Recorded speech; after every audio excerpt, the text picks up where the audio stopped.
Brothers and sisters, we'd like to get started. So if you guys can come in, that would be really helpful.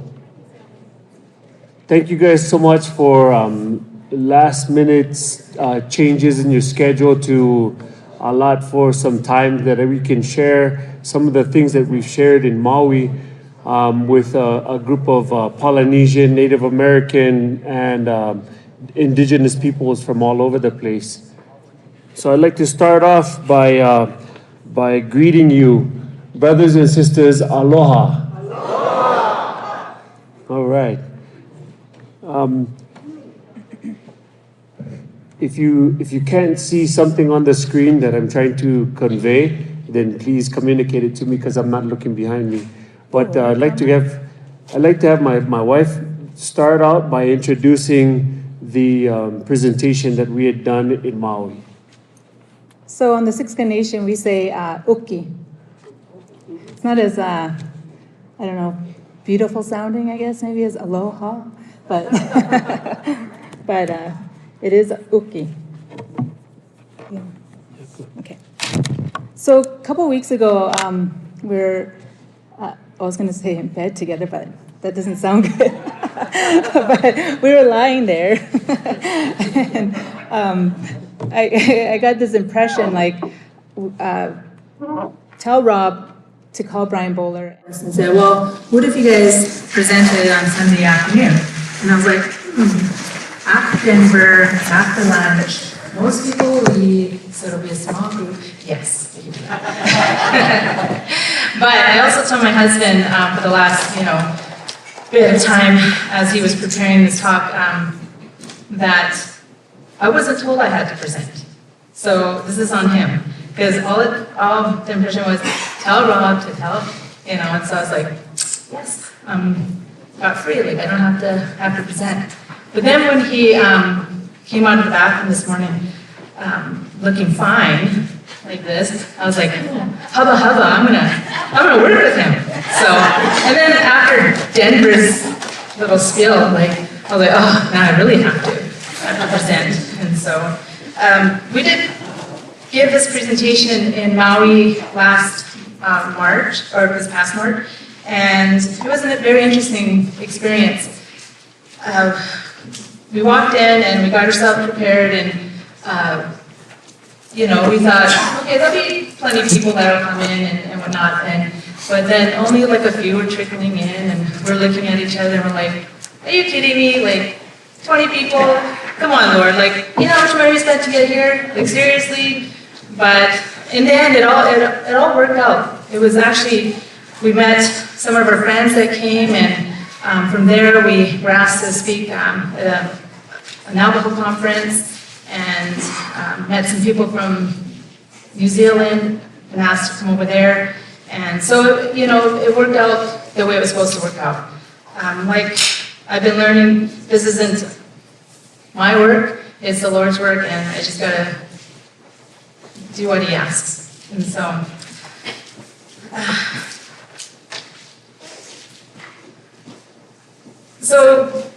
it's interesting because Rob and I mean, we've worked together before. Like we've done dancing and shows before, but this was a little bit different because it was an actual presentation. And usually, I like to read because I'm not great at just getting up here and just being an extrovert like Rob is.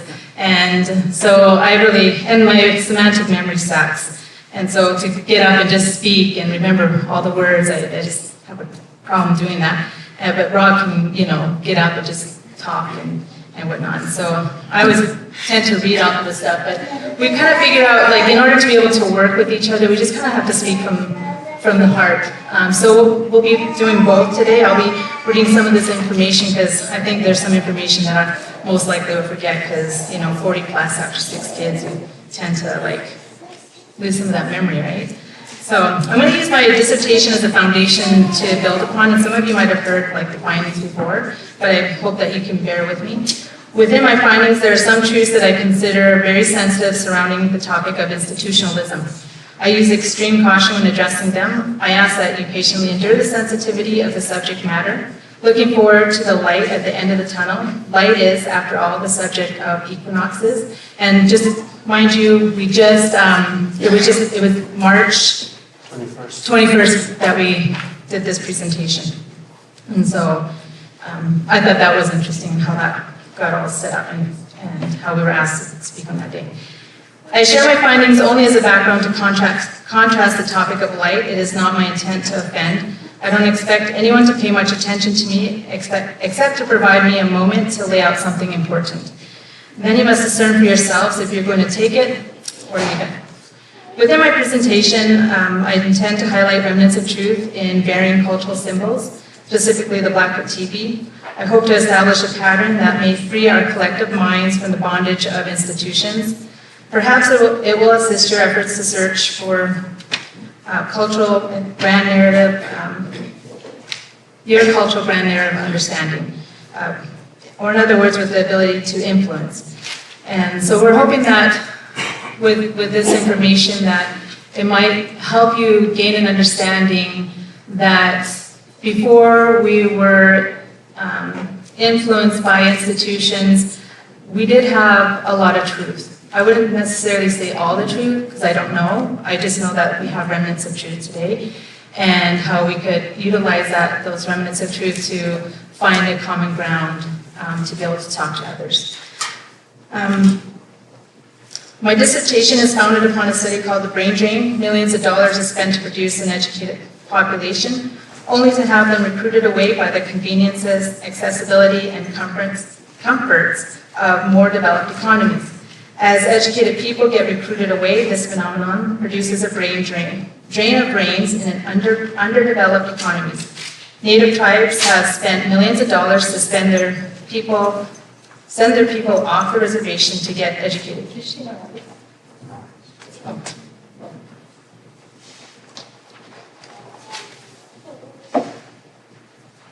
Hoping to produce a greater educated population to benefit the tribe, only to foot the bill for training the workforce of neighboring developed economies.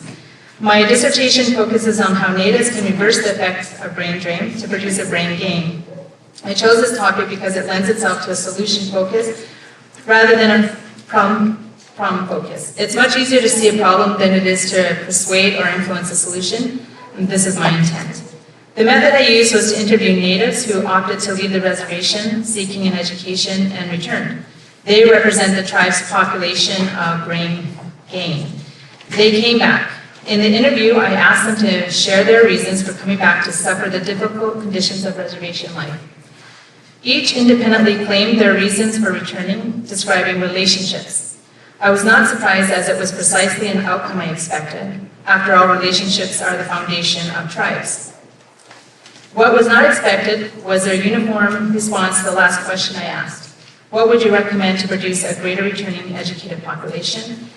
Each independent candidate identified the solution was more government programs. I was surprised. Interview candidates have been so thoroughly institutionalized that although relationships have brought them home, government programming is their go-to solution. Nothing along the lines of relationships were ever recommended, just government programming.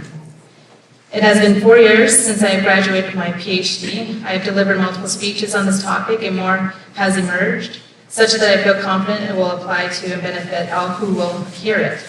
But first, I'm going to share a bit of my own experience. And keep in mind what an institution is. It's any organization that uses a power hierarchy. Boxco. I was born in a box within another box. I'm a proud descendant of the Siksika Nation, whose territorial land once included Montana down to the Yellowstone River, the Canadian Rocky Mountains, Alberta, Saskatchewan.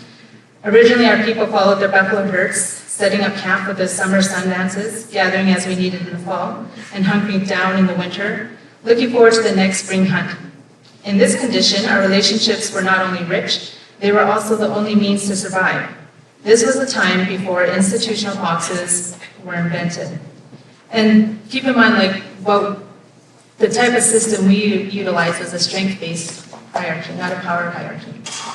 When foreigners arrived, their government used an unequitable and unequitable treaty to dictate our boundaries, reduce our freedoms, limiting our activities to reservations on less than 5% of our traditional territory. See, like when they did that, it took us a few years, but we did recover from being placed on the reservations. And back in the day, you're placed on the reservation and given, what is it called? Commodities. And see, my semantic memory. Given that, and then also to leave the reserve, you had to get a ticket.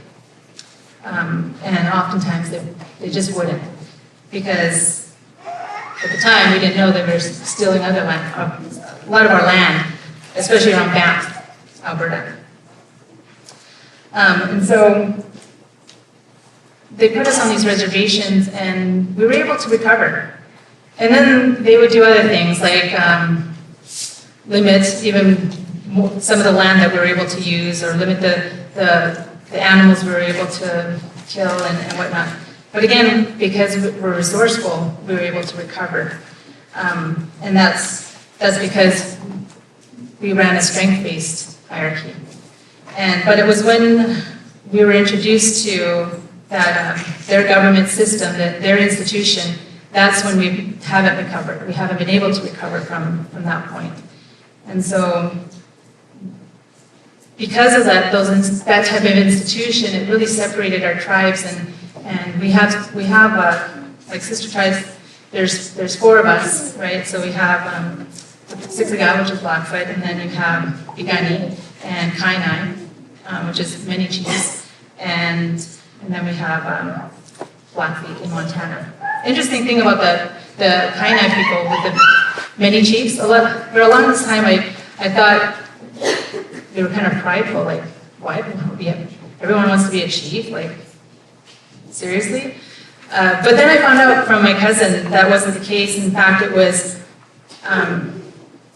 a strength-based process where whoever had that strength, so let's say they were the best hunter, and the problem was of that day was hunting. So they would get that particular person who, that was their strength, that was their skill, they would utilize that person as the chief. And so, which I found very interesting. So it wasn't where everyone was wanting to be a chief, they just wanted to do the best they could with the skill that they received. And so all these like different institutions that came on, even religions that came onto the reservation, creating these boarding schools, caused a lot of havoc. So my father was placed into a boarding school. His braids were cut, front moccasins burned, and he was scrubbed with lime in preparation for Christianization.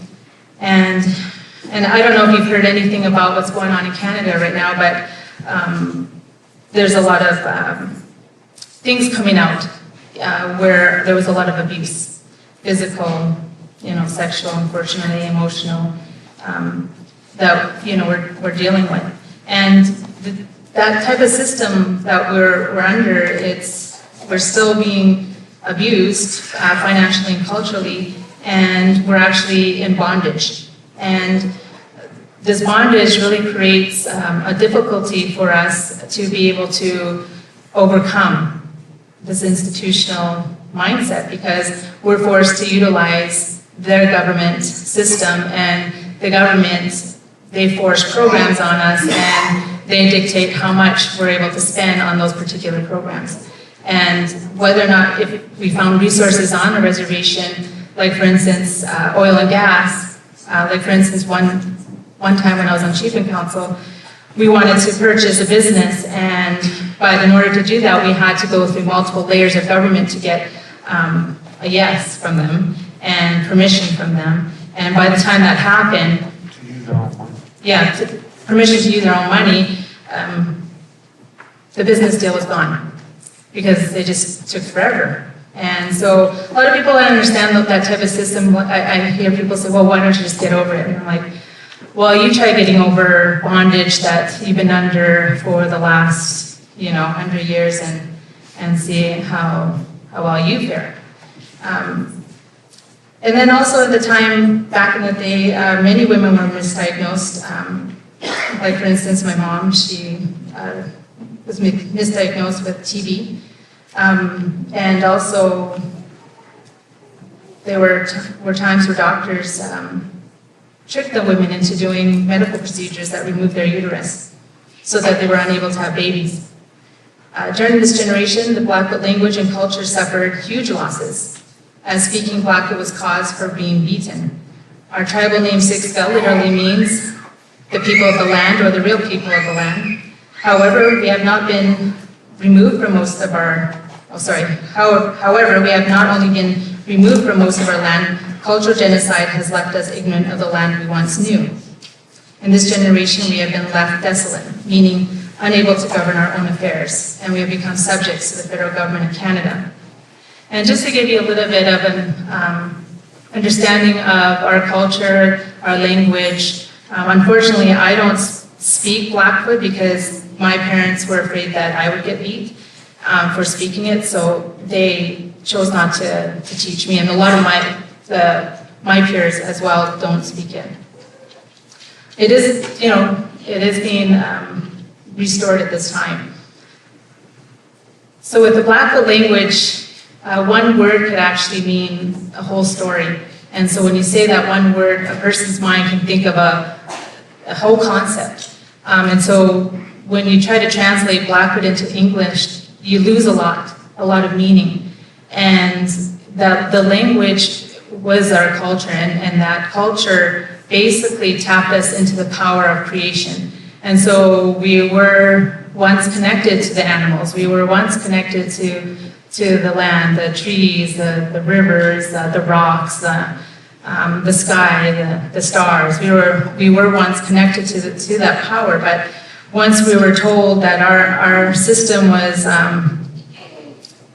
savage-like, and we were told that what we were doing was wrong.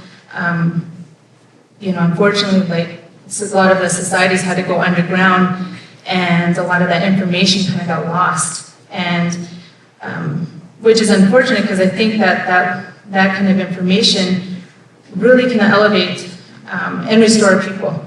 And I think that there is a lot of remnant of truth in our culture, because going to societies and even just hearing the older people, the elders talk about our culture, there is a lot in there. Especially when you know the Book of Mormon and you're able to compare it, you can see the similarities and see how that we did come from the Book of Mormon people. In fact, that's when my dad was introduced to the Book of Mormon. That's mainly one of the reasons that he joined the church, because my dad was initiated as a storyteller in my tribe, and he knew a lot of the old stories because he grew up with his grandma, my great-grandma, and she knew a lot of these stories, and for some reason, like, my dad had just a stellar memory, and he remembered all this stuff, and he was a great storyteller. I'm not. I'm not very good at storytelling. So unfortunately, that wasn't passed on to me. But he remembered all these different stories, and when he read the Book of Mormon, he realized, wow, these are our stories. And so because of that, he joined the LDS church, and unfortunately, I got kicked out. But you guys kind of know that story. And again, like, I don't harbor any ill feelings towards them. I feel like I had a great life. I received the Book of Mormon, learned about Joseph Smith. My dad, he was an alcoholic. He became sober. So I'll be always grateful for that.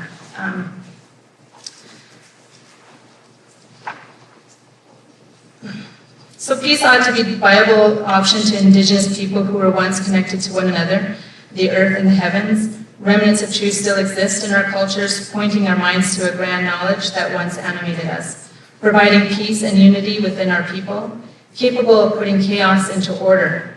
Some of these truths lay hidden like a live ember in a smoldering fire. All it awaits is God's breath.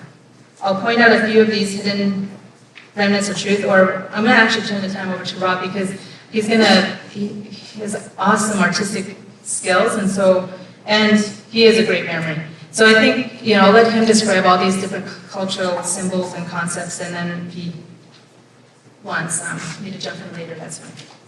Or not. You don't have to.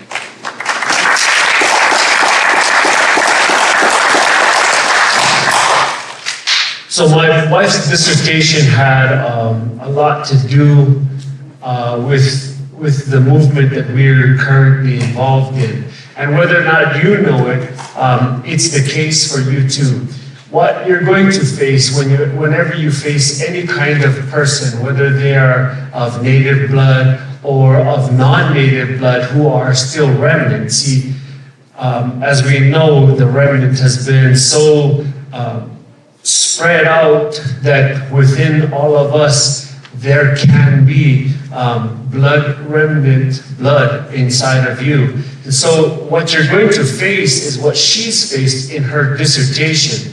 And in her dissertation, what she experienced was institutionalization.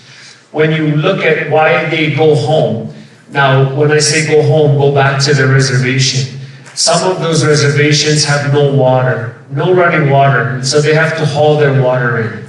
They live under destitute scenarios of suicide, of drug abuse, of alcohol abuse. And so they come home knowing that that's the case. But the reason why they do so is because of relationships. They can't connect though. When they recommend solutions, they don't know how to connect it to relationships. Their solutions have been thoroughly institutionalized, causing them to say, we need more government programs, we need more housing, we need more welfare, we need more education programs, and so on. So this is the kind of circumstances that you're going to face whenever you see this. When we were in Maui, I explained that there are boxes within boxes within boxes. Well, in order for you to understand boxes within boxes within boxes, I drew this for them. Boxes within boxes within boxes. Can you see that? That's better, yeah? So if you're in here, to escape this box does not free you. Then you gotta escape that box, then that does not free you still. It's not until you get all the way out there that you start to find freedom. And when you experience freedom for the first time, it's unfamiliar to you. And so we start to find people running amok. Well, this has been the case anytime you find yourself even out of one box, you start to run amok. To get out of the second box, even more running amok.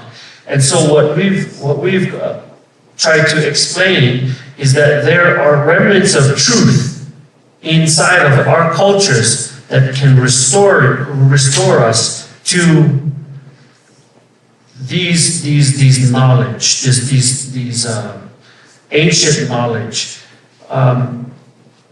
What I'd like to do is veer off from our old presentation and explain to you something. We have an understanding of a covenant that we face right now. And in this mentality of a covenant, there is a completeness to this covenant. And the tendency for us to use a traditional method of sharing to the remnant is to take an approach of, here, noble savage, let me help you. You might say that sounds kind of arrogant, but you could pretty that up as best as you can. And no matter how you twist it, it will always sound condescending. No matter how you twist it. You can flower it up with whatever words you want to flower it up with. It will always be condescending. I'm recommending that we take a different approach. Now, the approach comes from content. So while we might have a complete covenant, we should not dismiss those who are of a remnant, because the remnants of truth are what they hold. So what they might be failing to acquire in completeness, they have experience in those remnants of truth that they do have. So I'm going to show you a couple of pictures of remnants of truth that they have. But before I do so, I'm going to show it to you first. So here are, this is a marae. That's a Maui marae. Here is a Blackfoot teepee. This is a Samoan malai. Each one of these are considered sacred centers. So the word hierocentric that Denver taught us today, using approach to Zion, Temple and the Cosmos, that text, the word hiero is sacred, and then centric is centered. This is something that was, as he said in his talk, every ancient culture had this hierocentrism mentality. In Blackfoot, we have a center pole called the Okan. And we have streamers that would come across here, and that would be connected to the people who would be dancing in an clockwise fashion. This is a similar tradition as the Scandinavian maypole. You guys ever seen that Scandinavian maypole? And they dance with streamers. But back in the time of Athens and things like that, they would put horses on these things. You ever seen that? It's called a carousel. That's where the merry-go-round came from. And so they would dance in this clockwise fashion. These were all customs or traditions that come from the same source. You nimbly call it the New Year Rite. In this New Year Rite, they would discuss the creation. From the creation, it would go to the ritual combat. In the ritual combat, the king was slain or brought to the end of his life or even taken. But at the end of the ritual combat, the king would rise up and would conquer all. Then a feast would be held at his coronation prior to him ascending. These were all customs that were done anciently, both in Native American as well as ancient European. This New Year ritual continues to be held in the Hawaiian Islands, but in Hawaii they call it makahiki. The reason why they call it makahiki is because on the horizon is the Pleiades, and the Pleiades in Hawaii is called makali'i. Makali'i is the indicator of a new year for our people. I was talking to someone who belongs to the Blackfoot Horn Society, and I asked him, when you see Pleiades on the horizon, what does that mean for you? He said, it means it's a new year, and that's when we do our New Year celebrations. I find it very interesting that we live in very different environments, and yet we see the same sign in the sky, and it means a very same thing.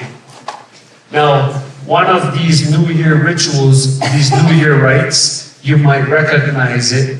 It's called the Olympics. The origins of the Olympics is from the New Year rite. That same rite where you come to this ritual combat, that's what these Olympic Games are.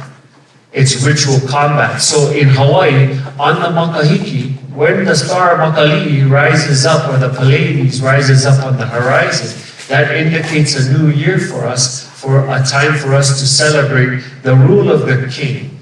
Now that's very significant. So what did we do in the rule of the king to celebrate the rule of the king? Well, we had games. We had ritual games. Some of them were surfing. Others were wrestling. Some of them were spear throwing. But these were all games in which they would play, and the king would win it all. Because by way of the king ruling, they would be blessed according to the abundance of the king's knowledge. In Hawaii, this is an island that I'm drawing for you, okay? And in Hawaii, the island is separated from mountain to the ocean, and even into the ocean to include the fish. So in this land segment, it is called an ahu pua'a. Pua'a means pig, but it was our source of meat. The word ahu means altar. If you notice, the shape is a pie shape. It's actually an altar. In this ahu pua'a was a source of flowing water. And I'll redraw that. That source of flowing water was the life force of the ahupua'a. In charge of this ahupua'a was an ali. And the ali wore on his head a mahiole. UH rainbows, the rainbow warriors, were called the rainbow warriors because on the head of the ali is a rainbow. So that is called a mahiole. And it symbolically represents a rainbow. Now, to a commoner today, rainbow symbolizes something very different. And in fact, it was because it represented homosexuals and things that the Rainbow Warriors had just reduced their name down to just warriors because they didn't want to be associated with, homosexual warriors. But what they don't realize is that the rainbow symbolically represents someone with his head on fire, someone with knowledge from the heavens. So the person with knowledge from the heavens could take this source of water, and what they would do is they would funnel it through different plots of land.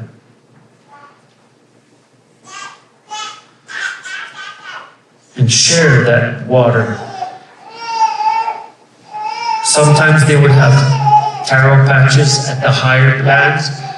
We'd have sugar cane, sometimes tapioca, sometimes different types of potato. And then down here at the bottom, they even had fish ponds. So these are like freshwater fish ponds. And then they would have these guys. So all of the food that was accumulated from the plant life would trickle down into the ocean to feed the fish in the ocean. I was speaking to a Maui Tohunga, and he was talking about how they watched the phases of the moon.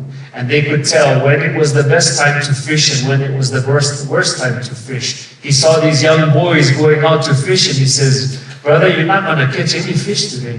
And the young boys were young, so they didn't listen. But one of them paid attention enough to recognize that when they went out to go and fish, they didn't catch anything, just like that Tohunga said.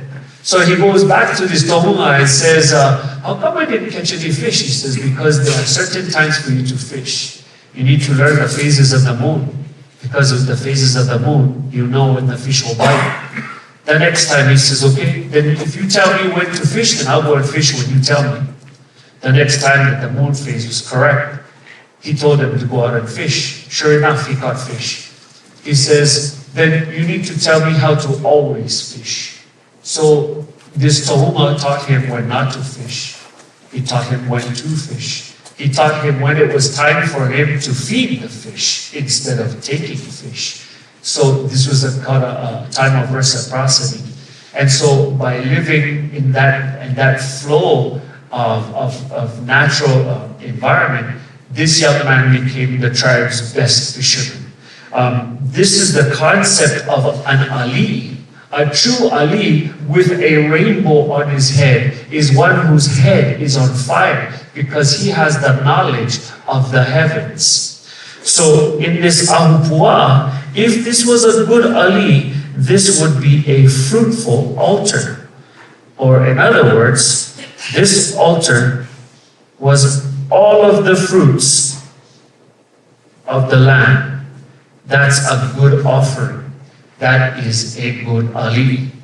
In Hawaii, if you didn't like the Ali, because he maybe caused you to be the slave or something like that, you could easily go to a different Ali, just depending. But in every single Ahupua, everyone had to work together in order for it to be a fruitful offering. The entire landform was the offering. Now, I want to explain to you, this is no small thing because this is what we talk about in the Book of Mormon. This is ascension, the person who has connection to the heavens. So in the Doctrine and Covenants, it talks about how the earth will receive a celestial glory because it obeys a celestial law. When you obey a celestial law, you receive a celestial glory. He that obeys a terrestrial law receives a terrestrial glory, and so on and so forth with celestial. So I asked myself one time, where is this celestial law then? Well, you and I can know that celestial law is in the heavens. So this Maui Tohuma was following the phases of the moon. When we talk about Makahiki or Makali, we follow the star Pleiades. When we see the sun rising every day in the east, that sun was something that they depended on to know what to do and when to do it. You see, when the sun is rising, it comes in with lots of force. So when it comes in with lots of force, you want to do the activity in that day that you want to increase force. So to pull weeds is a bad idea in the morning. It's a good idea to plant in the morning because then life force comes into the ground. And then as you see the sun goes down and goes out of force, you would pull out your weeds because you want that stuff to go away. It was the same thing that they did when it came to tides. When tides came in, they would want to bring in good life. But if they wanted to clean themselves of things, they would go when tides are going out, so that would take all of that stuff out. These are the cultural connections that they have, or in other words, remnants of truth within these people. So if you think about where that celestial law is, it's in the heavens.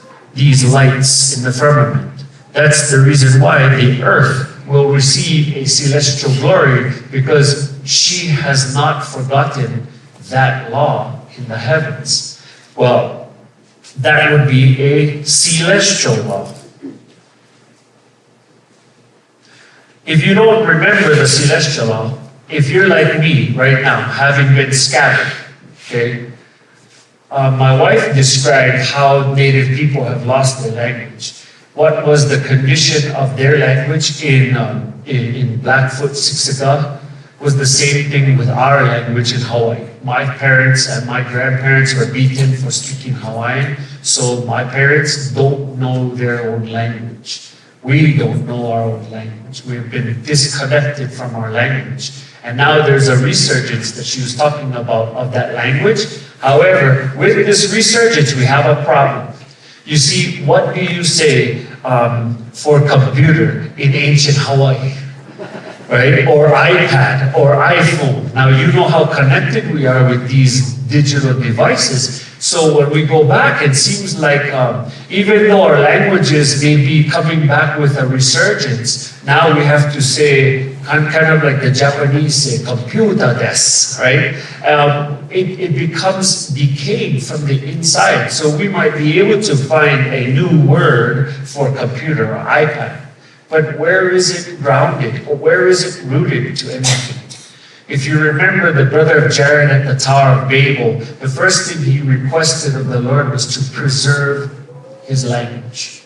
And that language was significant, and that language connected him to the heavens. But secondly, it was to preserve the land, to receive a land of inheritance. Well, that required him to take off and go through the waters. Well, likewise, for us Polynesian people or Native American people, our language is unanchored, you could say. So you try to revive it and restore it back to its original position, but you find the problem with that is you lost the core. And the core of that language comes from this concept of the ascent. That's what we're talking about here. And so when you can restore a person's language to its correct form, now you see you can ground or anchor a people by anchoring their language. So in this celestial law, we have caused this big gap such that once we were connected to the stars and the moon and the sun, whereas now we look up and we're lost. We're lost. I mean, Moana and Maui, there's great movies and things like that, but we find that we're lost when we're looking up and we're disconnected to it, and they're trying to reconnect to it. I was part of the first crew of the Iosepa canoe, the voyaging canoe, and we were taught that the way you connect, when you connect to the heavens, you don't move. Everything moves to you and away from you. But you first have to connect to the heavens. And this is the connection they consistently find themselves searching for. And likewise, we search for. So if you cannot keep the celestial law, then you have to go down to a terrestrial law. Now, when we talk about terrestrial, that's earth-based. Again, since the earth has been obeying that law, if we study the things or the growth patterns of the earth, we can be restored to that terrestrial law and keep that terrestrial law. Interestingly enough, we found in our chants, our olis in Hawaii and also in New Zealand, that there are chants that teach us specific flowers bloom when specific stars rise on the eastern horizon. There is a flower called lehua, and when it blooms, you know on the horizon there is a star called lehua. And the name of the star in English is Antares. So when Antares rises on the horizon, this flower blooms, the lehua flower blooms. So when it's time for us to plant, they watch a certain type of flower to receive their instruction from the flower. So when the flower bloomed, they planted. 1 year, you know how like here in the northern hemisphere, you wait until after Mother's Day to plant because then most likely you're not going to have frost and whatnot. Well, they have a similar thing down in New Zealand where when that period in time is that everybody plants is like according to the Gregorian calendar.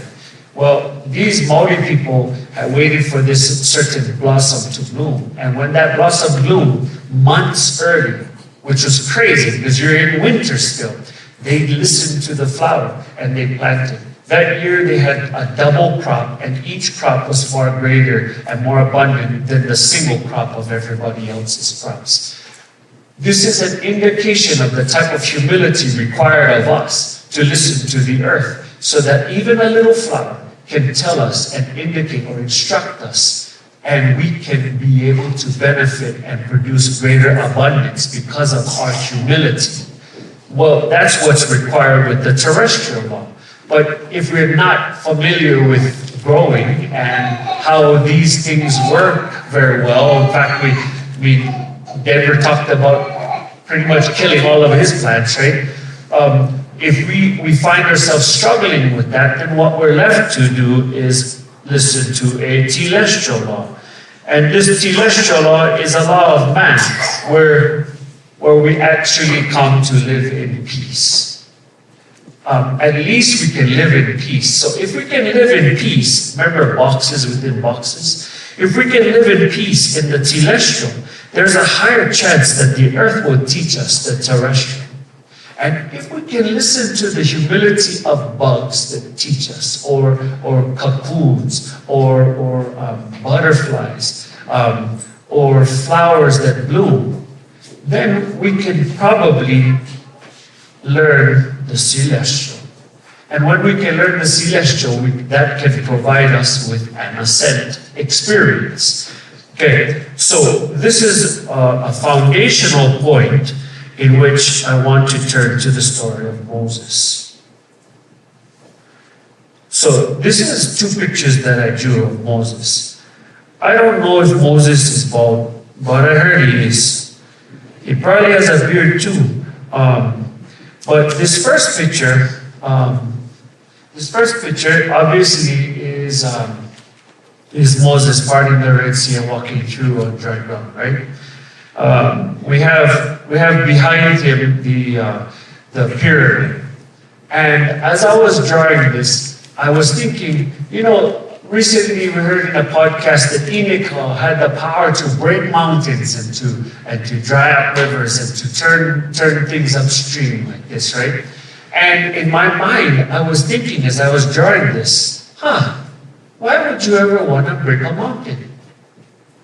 I found out, I figured out, this is the kind of mountain you want to break, right? The imitation mountain that people try to ascend. So you can talk about breaking mountains in that fashion, and that seems to be appropriate.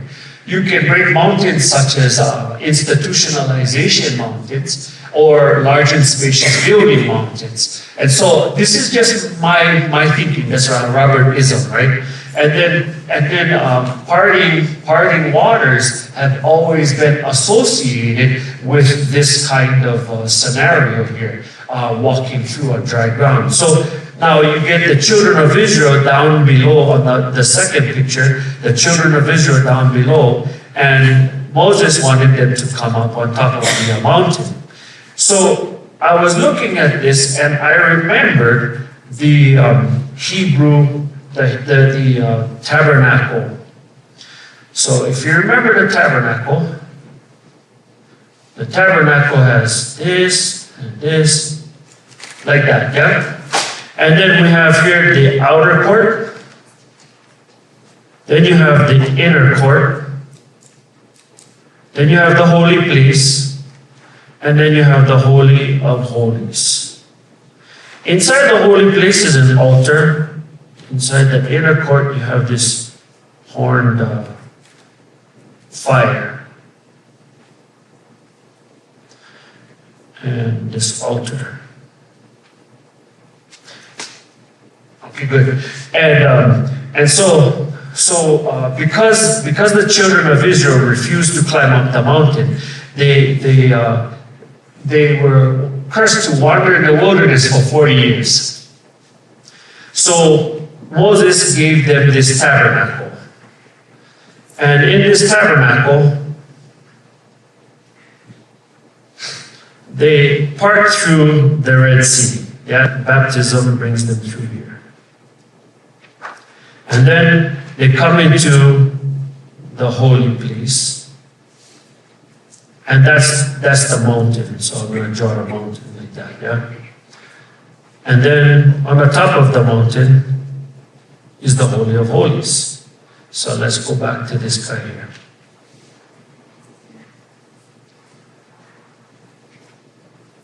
So here we have entry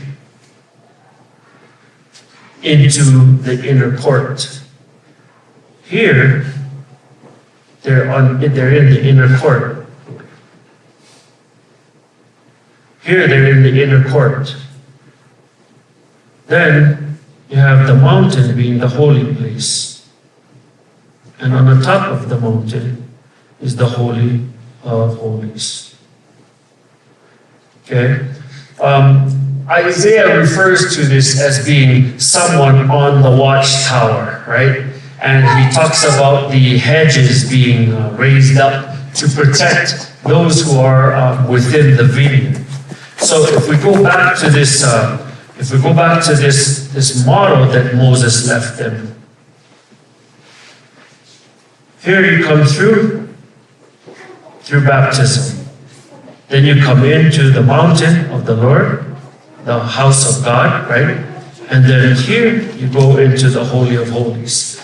That's the pattern that he left for us to follow, okay? And it's a pretty simple pattern. Now, if you look back at the brother of Jared first restored a language, and then in order for him to get a land of inheritance, he had to cross a big body of water. With Moses, he received his knowledge from heaven. His head became on fire. As he came down from the mountain, they couldn't bear to see him. His head was so on fire.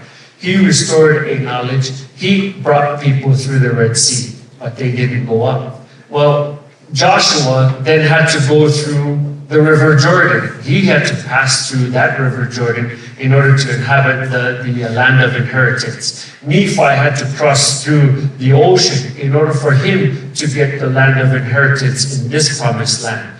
And in our scenario, we all have to go through baptism in order for us to be a part of the opportunity to go up the mountain.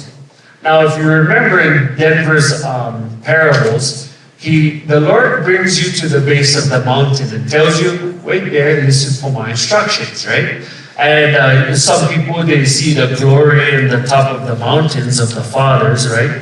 They see this glory and they say, ooh, and I want to go up on my own without any instruction. And they're hurt by the beast, sometimes killed even. But the one who made it there successfully, he waited upon the Lord, because that's the only way it can happen. So, as I was talking about this with my wife, we were talking about how in our cultures, there are multiple different types of heads on fire. This is a picture of my journal, so please don't read it. Just kidding. But in this journal entry, I was drawing how all of these symbols symbolize heads on fire. So you have this Blackfoot man here, and his head is on fire, but it seems like a pillar of fire, right? That comes down to his head, right? This one seems like his head is a sun with the light trailing behind him, right? This one is a little bit different. This is a Blackfoot Horn Society headdress. At the Horn Society, they used the horn because the horn was a symbol of the power of the buffalo. And in Hebrew, the horn was also a symbol of power. And in fact, was filled with oil. In light of the 10 virgins, that oil was the spirit in them. And so that was a symbol of power in ancient Hebrew. Here in the Hawaiian, you have the rainbow headdress, and then the peacock feathers of the Aztec have a double meaning with the rainbow feathers and the colors, but also the ascension of the sun. And if you look on his forehead, is the sun being portrayed. But this last one here is kind of an odd one. You know, Samoans are a little bit odd. Out of all us Polynesians, I think the Samoans and Tongans are kind of odd. They wouldn't like me saying that, but that's okay. We joke around that way. Because what he's wearing on his head has no feathers. Actually, it's a roof. It's a roof on his head. Yeah, it's kind of a funny thing. The name of that roof on his head is called Kuinga. Kuinga literally means the king's head. Okay? It's the king's head. And you say, well, how come they associate the king's head with a roof? Because this is called their malai. The malai is their sacred center or their temple. See, every hierocentric culture has that sacred center. And the roof, when they put on the roof onto the malai, that was considered the connection of heaven to earth. So the roof was actually the heavens itself. So when they drink kava, and I'll show you this closer. I see all of the people inside there. The people in there are sitting against the posts. Because if you sit against the post and you drink kava, then the revelations will come from the heavens down through the post to you, as if it was a kaivan rash or a pillar of fire on you to enlighten you, so that your head would be on fire. In this picture of the Samoan king's head on fire, the person who does this dance is called the taulunga. The taulunga is the last dance of all celebrations. So once this dance is done, it's over. Clean up and go home. The person who does this dance is no one other than the king's son or the king's daughter. As if to say that the royalty is royalty because they are the son or daughter of God himself. And so on this kuinga, you see these are shiny pieces here. They're mirrors. And they're to reflect the light off of the king's head to the entire village, so that the village can be enlightened just the same. Now, if you've ever seen Samoan dancers, they get baby oil all over their skin. And the reason why they do that is so that their skin would also give off light, to share light with the entire village. So the man with the king's head on his head is the son of the king or the daughter of the king. And by being the son or the daughter of the king, they shine the light of the king to the entire village, so that their ahuwa can be fruitful, so that knowledge can fill them up.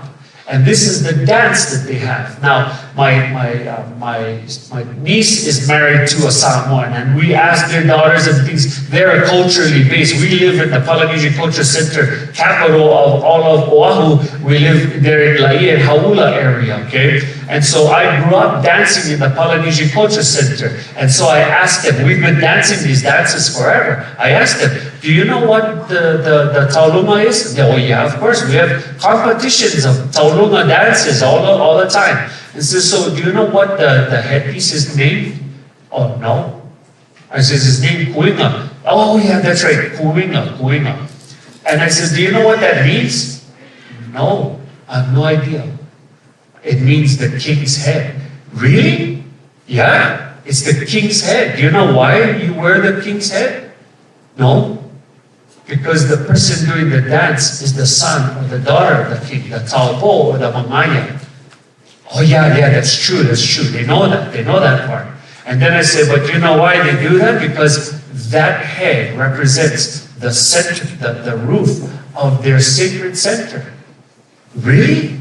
Yeah. So their head is on fire with knowledge. I didn't know that. Yeah. Because we have remnants of truth. And that's it. So it's about time we remember these things. All of these ancient cultures have these remnants of truth that are in them. And if we can connect to these remnants of truth and associate with their remnants of truth, this is an opportunity for us to say, hey, you've been doing these dances all this time. What is the tradition of these dances? And what is the respect that you give it? And how do you treat these dances? And can I see this dance? And can I pay attention to what's going on? So I can see the symbolism. Therefore, you can give me some of your experience.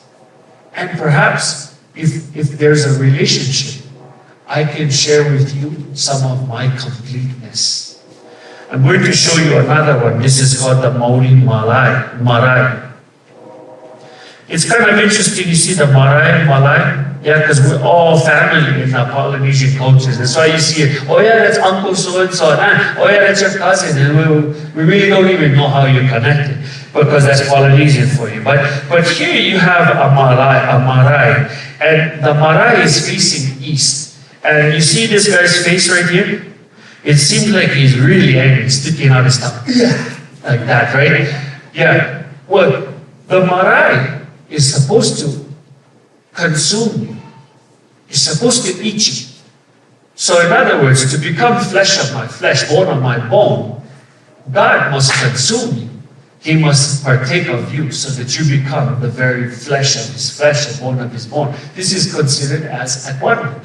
So with this marae, he's sticking out his tongue ready to eat you, and you get swallowed up. And then you go all the way to the west gate, which is the veil. And that's when you go someplace else. And they don't know where. See, they don't know where.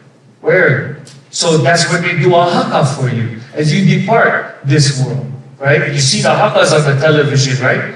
And that's why they do it, is because they're celebrating the fact that you've passed through the veil to go someplace else. Now, I showed you, I'm going to show you the teepee.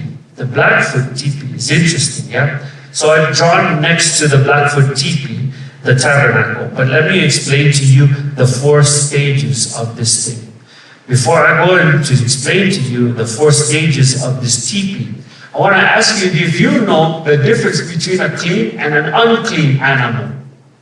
So we hear the tradition in the Hebrew culture of, okay, if you got one hoof, not clean. If you're aggressive, then you're not clean. And if you got a split hoof, then you're clean. But if you split 4 times, then you're not clean. And we don't know what to do with it, right? And then you say, okay, we don't eat unclean animals. It has to be kosher animals. It has to be clean animals. And we don't know how to deal with this. So I'm going to tell you a little bit about an insight that I have gained. An unclean animal is an animal that if you bring them into close quarters, they destroy one another, okay? They tear one another apart. So you might be predator, you might be prey. So for instance, a lion in a close quarters with a lamb, you got a bloody mess on your hands, okay? So an unclean animal is somebody that's going to be aggressive. But don't forget that people who are scared, they react and they create their own problems for themselves, right? So they stock up their guns and they're on their hand on the trigger, right? So fear is another factor of an unclean animal. So if you think about in terms of us and who we are, if we are the aggressor, or if we are the one, the fearmonger that's ready to shoot down any aggressor that comes at them, you are considered an unclean animal. So then what is a clean animal? Someone who can come into close quarters and have no problem. Yeah? So no contention is why the Lord says that this is the doctrine of Christ. No contention, right? No contention. Okay, because by the time you have contention, you turn yourself into an unclean animal. You cannot be in close proximity. You cannot go into the box that God wants to put you into. So He can train you to become an unblemished, clean animal. Okay? So in this concept here, you have in the outer court, let me go back to my. In the outer court, you have unclean. Then you go into the inner court, that's for clean animals. And the person who's going to be sacrificed has to be unblemished, yeah? But when you have an unblemished sacrificial offering, it is killed. Now, I was reading Margaret Barker she has a small book. It's really deceptively small. It's really thin, but she talks in a way that is really mind-boggling to somebody who doesn't think like her, like a PhD. However, she taught in that book that when a person brings their unblemished lamb, that lamb is first shorn to make sure there's no blemishes. And that lamb takes on the name of the one who brings it. And the person who brings it actually kills the lamb. So to say that you are the sacrificial offering. You are the lamb on the altar. And you put yourself to that death by offering yourself up as your life. And so when that lamb is sacrificed, the priest then takes it and burns it on the fire and brings it into this holy place. And then the priest, who has been in the presence of God, or someone who is considered a man of God, or a son of God, because they can go into the holy place, that priest consumes the lamb or the animal, making the lamb a man. So you ever hear of Blackfoot Native American shapeshifter stories? In old Hawaii, we have this one story of how a pig turns into a man. His name is Kamapua. And it's kind of a funny thing because I think it has more to do with this process of becoming from a pig, right, out here, into a clean animal, into an offering that turns him into a man. This is a consideration of a shapeshifter. This is the very process we want to partake of here. This is the same thing that we want to partake of here. This is where we have shape-shifting going on. That's what changes you into a man of God by way of that ascension. So now you think about this, yeah? I was recently taught in the book of Alma that Zenos had certain key words. Now see if these words click with you, okay? I prayed unto you in the wilderness, and you did hear me. I prayed unto you in my fields, and you did hear me. I prayed unto you in my house, and you did hear me. I prayed unto you in my closet, and you did hear me. Is that not a pattern of ascension that Zenos was telling us? I prayed unto you in the wilderness, and you did hear me, unclean animal. I prayed unto you in my fields, and you did hear me, a clean animal. I prayed unto you in my house, and you did hear me, a man. I prayed unto you in my closet, and you did hear me, one with God, made at one with God. This pattern of progression is available to us if we would have eyes to see it. Now look back at the Book of Mormon. And where do we find the Lamanites? Out in the wilderness, eating the wild beasts. I always wondered why it was that was the case. Eating the wild beast made you a wild beast too. So you were unclean. But then he says, I prayed in the fields. The field is white, all ready to harvest. That's where we harvest from, right? From the field. And this is where we find ourselves in this covenant, right? Here in the fields. And if you're white, all ready to harvest, that means you are clean or unblemished, all ready to harvest, or all ready to lay down your life. I'm going to turn your mind to that parable of the young man who comes up to the Lord and says, how can I get eternal life? And he says, here, keep these commandments. And he tells them the 10 commandments. Of such things I have kept since my birth, right? Since I was a boy. I'm clean, right? And he says, oh, perfect. Then sell everything, give it to the poor, and come and follow me. Where was Christ going? He was going to die. That's what he was going to do. Now, why did the Jaredites not successfully produce Zion? Because they did not put their life on the altar as a clean, unblemished animal. Why did the Nephites or the Israelites not produce Zion? Because they did not put their life on the altar. It was too scary for them to go up this mountain. That was too scary for them. Why did the Nephites not produce Zion? They withheld their life from the altar. Why did not the older saints produce Zion? They too left their life not offered up. They didn't offer it up on the altar. That's the difference between what had happened in the past and what has to happen with us today. Our lives must be put on the altar. Well, this pattern is shown in the Blackfoot teepee. There are 4 levels of the exterior of the teepee. This first level here, from the ground up, is the unclean animals or the earthly. Here is the clean animals. Now the animal symbols on the teepee represent the people who live within that teepee. Here are the star constellations representing the house or the fathers or man. But here is a hand in cupping shape, receiving of God the light.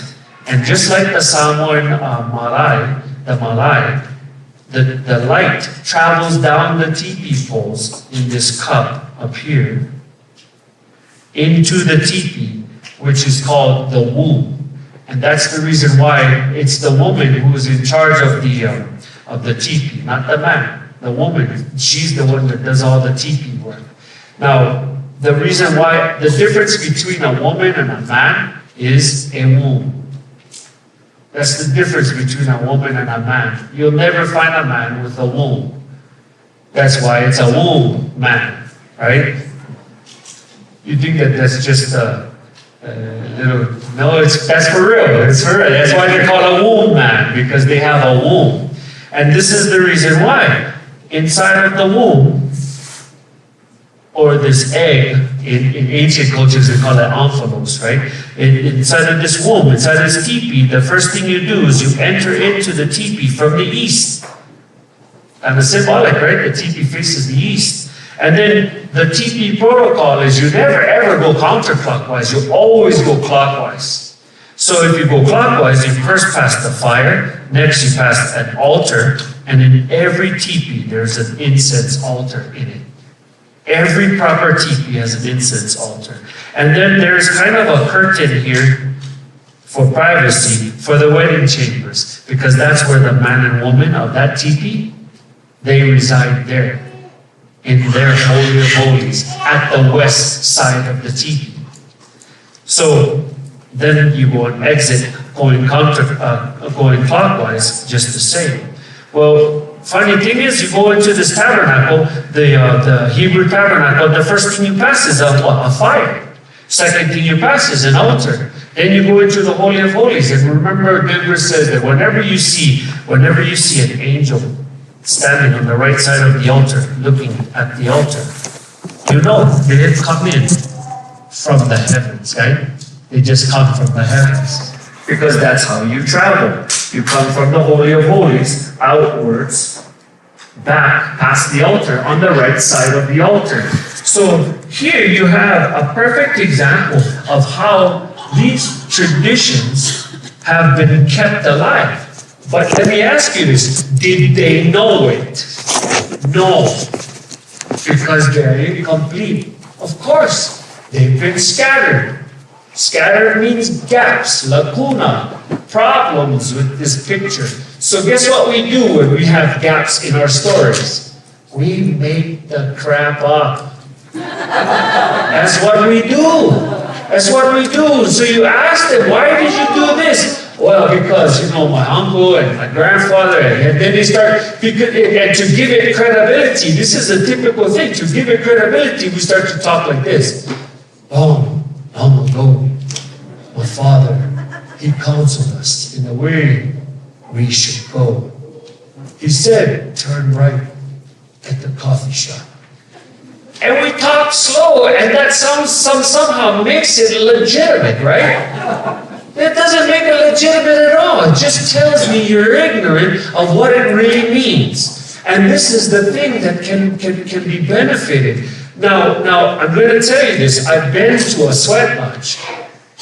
I can remember how it feels for the heat to be on that sweat lodge, to be in that sweat lodge. There is something to say about the experience of being in the sun dance that causes you to remember and reflect much higher things, truths of a higher nature. But if those truths lead out to gaps, you can see how they could fall away from these truths. And so we've been asking them, so tell me, how does this sun dance work? And how does this work? And how does this sweat lodge work? And I say, well, what does that mean? And I find that they make stuff up. But that's what we do when we're gapped, when we're scattered, when we're ignorant. Now what happens if we come and talk to them and say to them, hey, that looks like something very ancient. Suddenly, I'm interested in you being my teacher. You never find people condescending when you're the student asking them for their knowledge. Can you find anybody who is condescending when you're begging for knowledge? That's not condescending. That's respecting. So when we start to talk to people and say, please, tell me what this means. I need to hear what you say. And then walk with them. And hear them. Experience them. Consider them. Think how it feels to be them. And when you do, you're going to find these grand treasures are there in model. And it provides a clearer picture of things that we desire to know.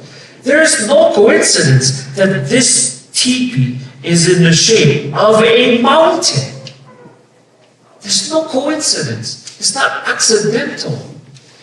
We're reading in this ancient Hawaiian book, and it talks about this character, Omi. And Omi has ascended into the heavens and connected to the stars. And they're trying to connect their genealogy back to Omi, so that by being connected to Omi, now they're connected to the stars, and therefore they have legitimate authority. But what they don't realize is that authority comes to that knowledge of God. This is the knowledge that we're talking about. Now, I'm going to read this final portion from this from the talk that we gave in Maui.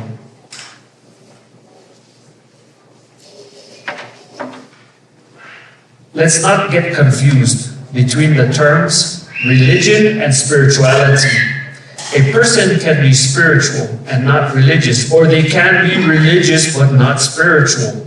Someone can be connected to heaven through a personal relationship with the Creator and His creations without following a mainstream system of religious beliefs. Another person can be highly religious, attending meetings, paying tithing, giving to the poor, etc., and have no connection with the Creator nor His creation. Surprisingly, religion and spirituality don't always get along. The idea seems conflicting, but I have experienced them both. I was raised in the Mormon religion, attending meetings every Sunday, taking the sacrament offered, attending the temple, and following their tenets. Yet, although I thought I did, I had no real connection to the Creator nor His creation. However, when I finally sought a relationship with the Creator, I approached things very differently. Rather than going through the religious motions, I actually studied, fasted, prayed, pondered my studies, and adjusted my actions to align with what I understood. And that's when I obtained a connection to the heavens. Interestingly enough, when I went to church on Sundays, rather than watching the 3-hour meeting time tip away slowly, I found myself engaged in what was being taught. I would speak up using my own spiritual experiences as my foundation for understanding. I was finally considered a contributor rather than a wallflower. I quickly discovered that when religion and spirituality mix, something's got to give. You can't increase in spirituality without threatening religiousness. Questioning the bishop's doctrinal understanding was labeled apostasy, and for that, we were cast out by 200-300 pound soundboards.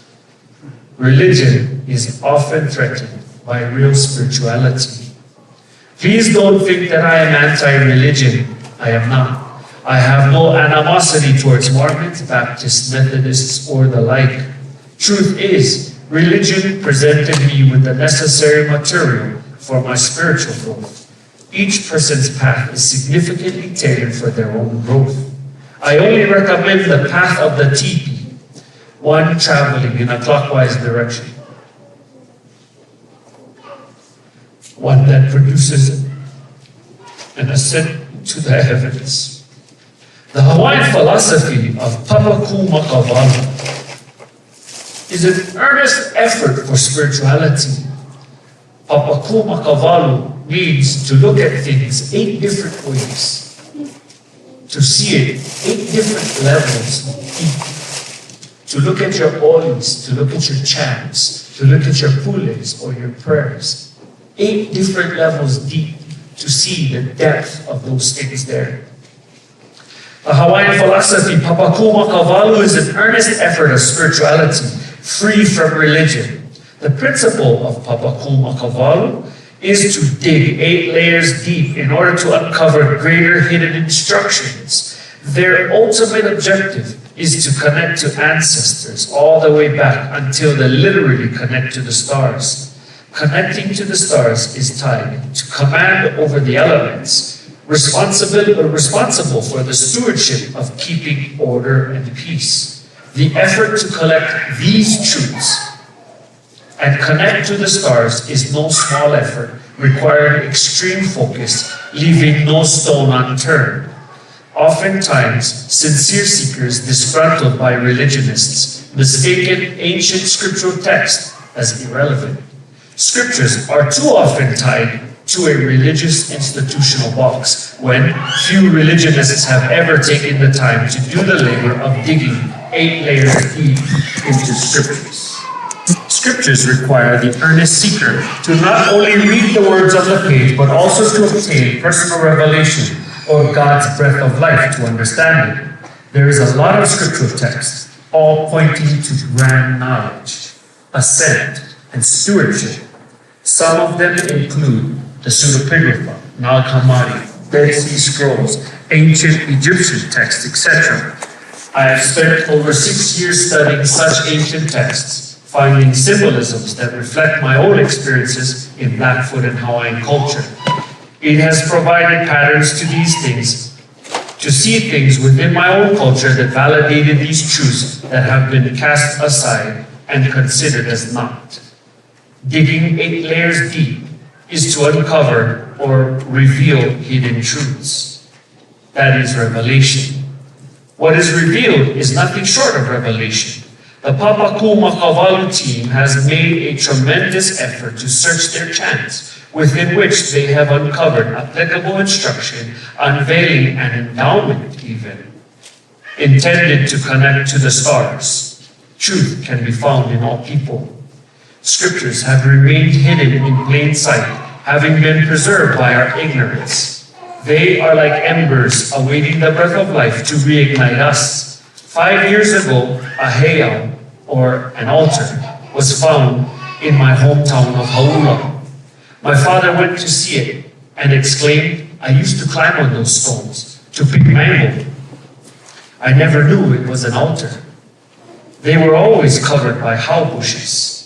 The overgrown hau bushes have preserved the site for generations. A huge altar had been hiding in our backyard all along, perhaps clearing our minds of our institutional baggage in combination with the patterns of observation in Scripture can work to complement one another. Juxtapose the Samoan Tauluma with the Blackfoot Teepee, the Hawaiian Ahupua'a, and the Hebrew Tabernacle, and both culture and Scripture suddenly come alive. Of course they do. That's what they were meant to do. Awaken and arise up, you scattered people. Inspired by the spirit of Papaku Makavalu, I have made the effort of digging at least 8 layers deep in a set of scriptures that include the Old Testament, the New Testament, the Book of Mormon, and other revelations given to one who has claimed being connected to the stars. Joseph Smith testified to not only being connected to the stars, he also has come into the presence of God the Father and the Son. However, until now, those scriptures have remained in bondage to institutional religions. Now, a team of researchers have completed a project to restore the original record, making them available for free online.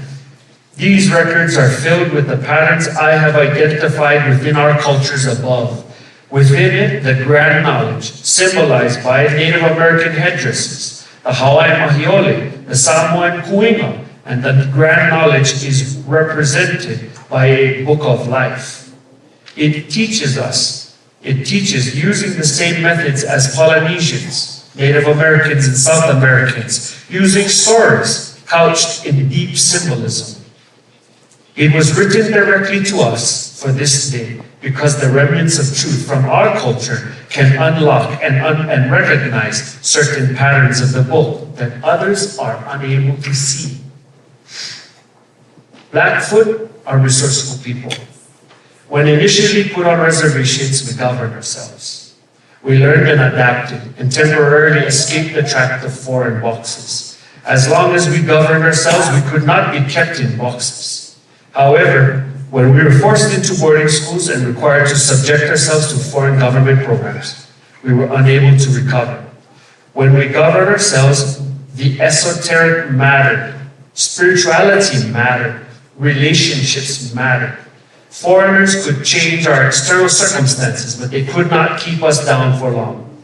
The moment our internal shifted, the esoteric was no longer reliable, leaving us desolate, unable to govern ourselves. And once we were placed in that box, the box was a coffin. It was death. The work that needs to be done has nothing to do with government programs. It is the work of reconnecting with the esoteric, searching the spiritual, not filtered by religion. The strength of our relationship will be the solution to producing a greater returning educated population for brain gain.